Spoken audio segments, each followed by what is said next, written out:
జీ5 ఉండగా మీ favourite TV shows ని మీరు అస్సలు మిస్ అవ్వలేరు. Complete free. సంస్కారహీనంగా మాట్లాడుకో.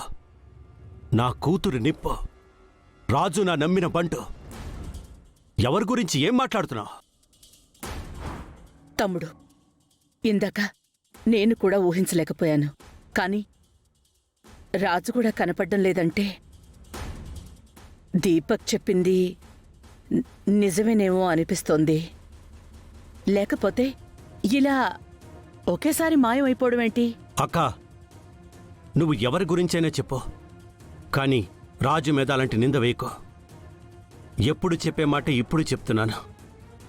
రాజు నమ్మక ద్రోహం చేయడు. అయినా వాడి గురించి అంత తక్కువగా ఎలా ఆలోచించగలుగుతానో నాకు అర్థం కావట్లేదక్క. వాడు నా కోసం ప్రాణం ఇస్తాడు. రూప జోలుకొచ్చినా ప్రాణం తీస్తాడు. అలాంటి విశ్వాసపాత్రుడు నాకు దొరకడం నా అదృష్టం. తమ్ముడు, నీకు రాజు గొప్పవాడే కావచ్చు, కాని ఇద్దరూ ఈ పెళ్ళి ఆపాలనే చూశారు. రూప టెన్షన్ని అడ్డం పెట్టుకుని ఆ రాజే తీసుకెళ్ళిపోయాడేమో అనిపిస్తోంది. అలా అనకాక, నేను వెళ్ళలేకపోతున్నాను. రూప పారిపోయిందన్న విషయమే వాడికి తెలియదనుకుంటా. ఇలా అర్ధాంతరంగా పెళ్ళాగిపోతే నా పరువు పోతుందని వాడు రూపను వెళ్ళనివ్వడు. నాకు వాడి మనసు తెలుసు. ఇద్దరూ తప్పకుండా తిరిగొస్తారు. అప్పుడైనా మీకు నిజం తెలుస్తుంది.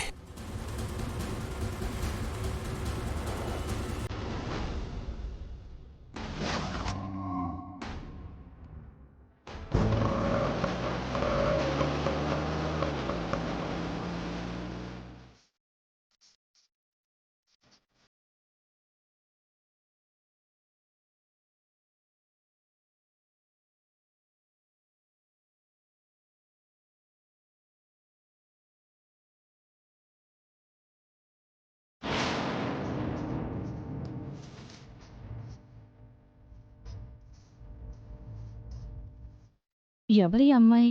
అచ్చం అమ్మాయి గారిలా ఉందే.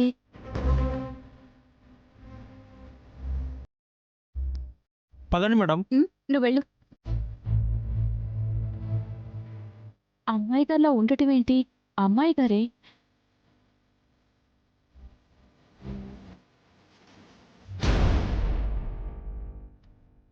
అమ్మాయి గారు ట్రైన్ ఎక్కడం ఏంటి?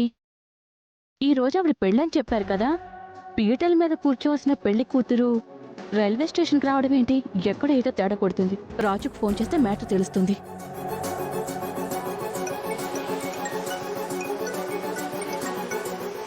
మళ్ళీ తనే ఉండొచ్చు.